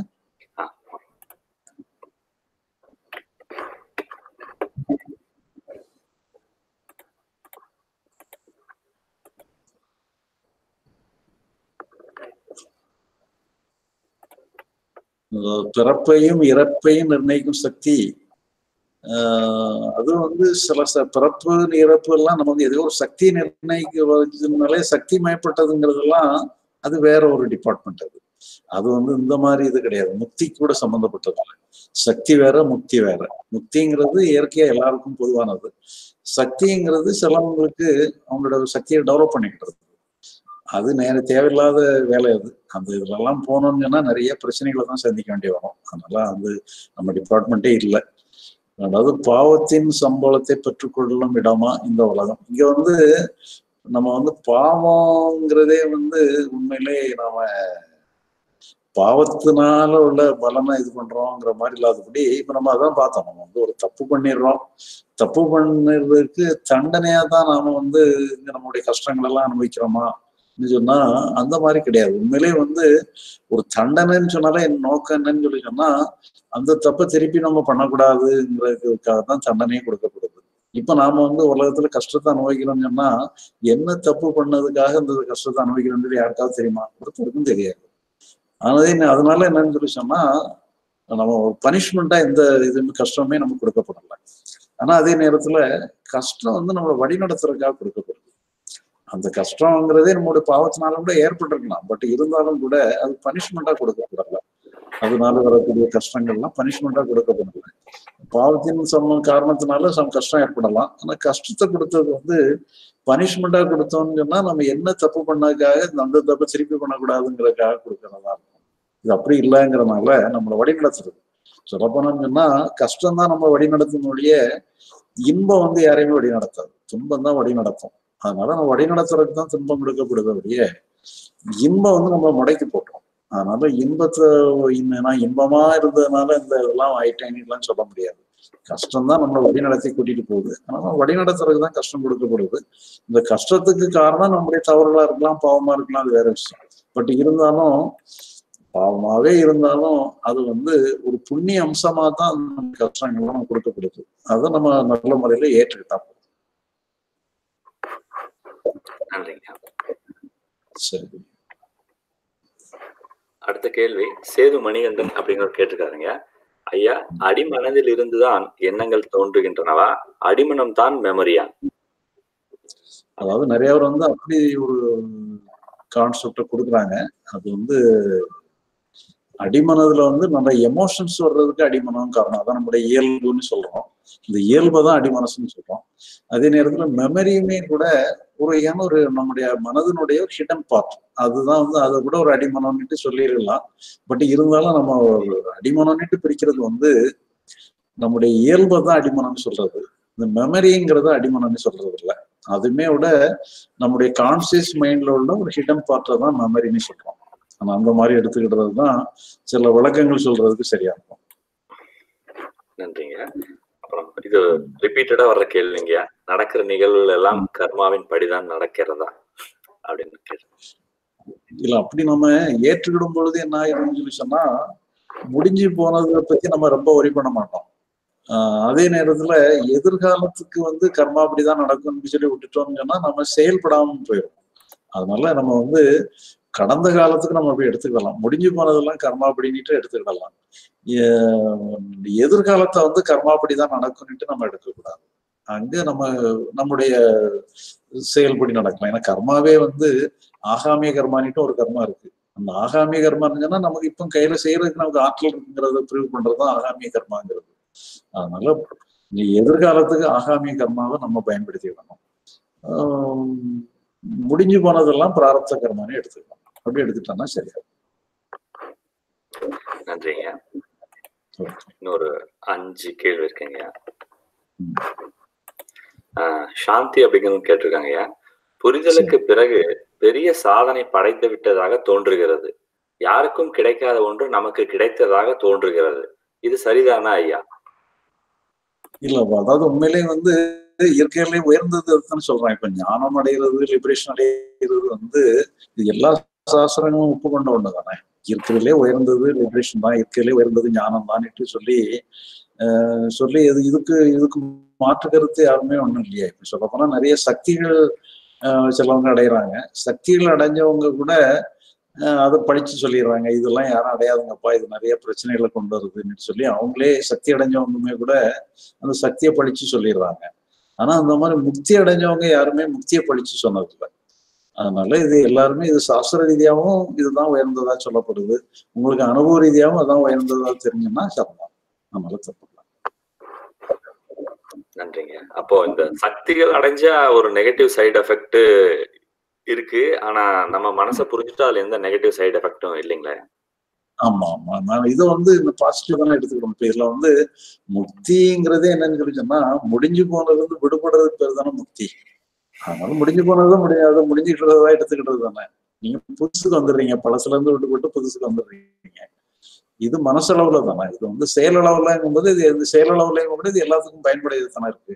இது எதுக்கும் இடையூறா இருக்காது. நீங்க முடிஞ்சு போனதெல்லாம் விடுபட்டு புதுசா நீங்க எல்லாத்தையுமே இன்வால்வ் ஆகுறதுங்கிறது வந்து புதுசுக்கும் பயன்படுறதா இருக்கு, முடிஞ்சு போனதுக்கும் பயனுடையதா இருக்கு, எல்லாத்துக்கும் பயனுடையதா இருக்கு, செயலுக்கும் பயனுடையதா இருக்கு, உங்களுடைய அனுபவங்களுக்கும் பயனுடையதா இருக்கு. அதனால இது எல்லா ஆஸ்பெக்ட்லயுமே இது பயனுடையதா தானே இருக்கு. முக்தி வந்து எதுக்குமே தவறுன்னு சொல்ல முடியாது. எல்லா வகையிலுமே உதவிகரமா தான் இருக்கு. நன்றிங்க. யோக் அப்படிங்கிறவங்க இப்ப யூடியூப்ல கேட்டிருக்காங்கயா, இரண்டும் அற்ற நிலைதான் நம்முடைய உண்மை சொரூபமா? அதாவது நம்முடைய சொரூபம்னுட்டு சொன்னோம்னு சொன்னா நம்ம மனதனுடைய இது வந்து ஒரு டோட்டலா இருக்கணும், அவ்வளவுதான். ரெண்டு இருந்தனாலே முரண்பாடுகள் வந்துடும், சுய முரண்பாடு வந்துடும். அதனால வந்து சுய முரண்பாடு இல்லைன்னு சொன்னாலே நீங்க ஒன்றா இருக்கிறீங்கன்னு அர்த்தம். மற்றபடி நீங்க இரண்டற்ற நிலைங்கிறதுக்கு நிறைய போட்டு கன்ஃபியூஸ் பண்ணி தரக்கூடாது. வந்து ஒரு டோட்டாலிட்டியை நீங்க இது பண்ற மாதிரி ஒரு சைக்கலாஜிக்கல் டோட்டாலிட்டி அவ்வளவுதான். நீங்க அதுக்காக பிசிக்கலா டோட்டாலிட்டியில இருக்கணும்னு அவசியம் இல்லை. பிசிக்கலா வந்து வேறுபாடு தான் இருக்கு, முரண்பாடெல்லாம் இருக்கு, ரெண்டு நிலை இருக்கு, தலை இருக்கு. அதனால பிசிக்கலாங்கிறது பல அம்சங்கள் இருக்கும். சைக்கலாஜிக்கலா வந்து நீங்க ஏதோ ஒரு வகையில டோட்டலா இருக்கும். பல அம்சங்கள் வந்தாலுமே கூட ஒரு டோட்டாலிட்டிக்குள்ள இறங்கி அது இணைஞ்சு போயிடணும். இணைஞ்சிட்டாங்கன்னா அந்த இணைவுத்தன்மை தான் சரியான நல்லா இருக்கு. ஐயா பரமக்குடி பாலன் அப்படிங்கிறவர் கேட்டிருக்காரு. ஐயா நமஸ்காரம். ஞான தெளிவு ஏற்பட்ட பின் சில சமயம் சில உணர்ச்சிகள் ஏற்படும் போது சரியாக தெளிவு ஏற்படவில்லை போல தோன்றுகிறது. இது ஏன் ஐயா? அதாவது எப்பவுமே வந்து நம்ம சில உணர்ச்சிகளை பொறுத்தளவுல அந்த உணர்ச்சிகளுக்கு மோசம்னுட்டு ஒரு முத்திரை குத்தி வச்சிருக்கோம் இல்லையா? அதனால சரி அதெல்லாம் ஒரு டெம்பரரியா தான் இருக்கும். பட் இருந்தாலும் ஒரு ஞான தெளிவு ஏற்பட்டதுன்னா ஏற்பட்டது, அது ஒரு நாள் உங்களுக்கு போகாது அது. பட் இருந்தாலும் என்னங்கன்னா ஒரு டெம்பரரியா ஏதாவது ஒரு இந்த மாதிரி ஒண்ணு வரும். வந்துன்னு சொல்லி சொன்னா அந்த நிமிஷத்துல அது இருக்கும். அதுதான் அந்த மனோலயம்னு சொல்றோம்ல. மனோலயம்ங்கிறது வந்து ஒரு ஏற்படும் பொழுது ஏதாவது ஒரு இதுதான் செய்யும். பட் இருந்தாலும் நீங்க அங்க செய்யறதுக்கு அங்க ஒண்ணும் இல்லைங்கும் போது அதை இயற்கையா விட்டுறீங்க, அவ்வளவுதான். இந்த இயற்கையா விடும் பொழுது மனசளவுல நாம வந்து அத எதையுமே எடுத்து போராடல. மனசளவுல எதையுமே எடுத்து போராடலங்கிற போது அது எல்லாமே ஃப்ளோயிங்ல போயிருக்கு. அப்ப அந்த ஃப்ளோயிங்ல போகும் பொழுது உங்களுக்கு உங்களுடைய அண்டர்ஸ்டாண்டிங் உறுதிப்பட்டது. நன்றிங்க. அவரு இன்னொரு கேள்வி கேட்டிருக்காருங்க. ஞான தெளிவு நிலை ஏற்பட்ட பின் கடவுள் மேல் முன்பு போல் பக்தியில் ஈடுபாடு குறைகிறது. இது சரியான நிலைதானா ஐயா?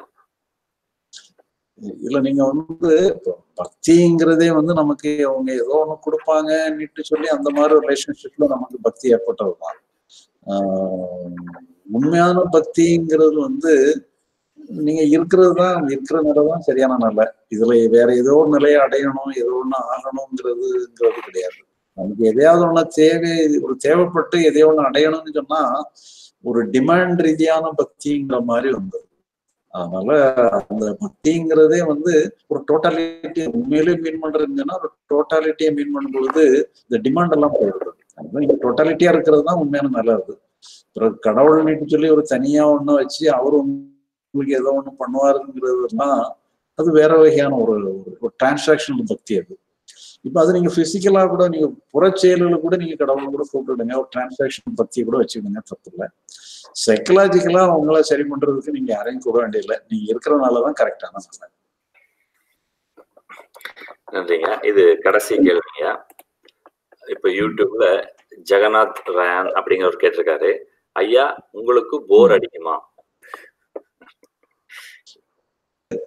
இப்ப நீங்க எனக்கு போர் அடிக்குன்னு நான் ஒரு பதில் சொல்றேன்னு வச்சுட்டு அப்போ உங்களுக்கு என்லைட்மெண்டே இல்லைன்னு ஒரு முடிவு வந்துடக்கூடாது.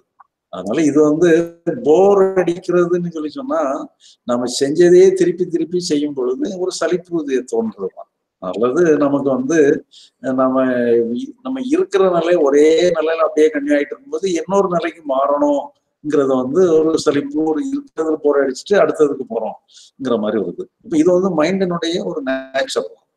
இப்ப என்னன்னு சொல்லி சொன்னா இந்த மைண்ட் வந்து எதையாவது ஒரு செலக்ட் பண்ணி பிடிக்கிறது தான் தப்பு ஒழிய அது எதுல வேணாலும் இருக்கலாம். என்ன சூழ்நிலையை ரெப்ரசென்ட் பண்ற மாதிரி என்ன நிலை வேணாலும் ஏற்படலாம். போர் அடிக்கிறதுனால கூட ஏற்படலாம். ஏற்பட்டுச்சுன்னா இப்ப நம்ம யாருமே வந்து போர்ல யாருமே வந்து செட்டில் ஆக மாட்டோம். ஸோ அதனால போர் கூட என்னன்னு சொல்லிச்சுன்னா நம்மளை அந்த இடத்துல இருந்து அப்புறப்படுத்துறதுக்கு உதவிதான் பண்ணுது. நீங்க ஒரு எனதையா இன்ட்ரெஸ்டிங்கா ஒண்ணுல மாட்டிக்கிட்டீங்கன்னு சொன்னா அங்கதான் நீங்க லாக் ஆயிடுறீங்க. சொல்லப்போனான்னு சொன்னா போர் அடிக்கிற நிலையை விட போர் அடிக்காத நிலைதான் வந்து நம்மளை வந்து லாக் பண்ற நல்லது. அதனால நம்ம வந்து போர்ல இருந்து கூட நீங்க எச்சரிக்கையா இருக்கணும்னு அவசியம் இல்லை. உங்களை லாக் பண்ணி வைக்காதது வேற ஏதாவது நீங்க உங்களை லாக் பண்ற மாதிரி ஒரு நிலையில இருக்கிறது தான் தப்பு. அதனால போர் கூட நமக்கு வந்து ஒரு இடைஞ்சலான நிலைன்னுட்டு எடுக்கலாம். அது நம்ம சொல்ல போனா அந்த போர்ல இருந்து வெளியே விடுறதுக்கு தானே நம்ம தள்ளி விட்டுறது. அது போர்ல நம்ம வச்சுக்கிட்டதுக்கு அது விரும்புறது. போர் இருந்தாலும் இந்த போர்ல இருக்கிறதுக்கு யாரும் விரும்ப மாட்டோம். போர்ல இருந்து வெளியே வர்றதுக்கு தான் வரும். அப்ப எதுவுமே வந்து அது மூமெண்ட்ல இருக்கணும். அது மூமெண்ட்ல இருக்கிறது தான் ஒரு ஆரோக்கியமான நிலை. நன்றிங்க. இப்போ யூடியூப்ல ஒரு 2 கேள்வி வந்திருக்குங்க. இதை நம்ம அடுத்த வாரம் பார்த்துக்கலாம். டைம் ஆயிடுச்சு. சரிங்க. நன்றிங்க. சரி, அனைவருக்கும் வணக்கம். சரியா, சரி.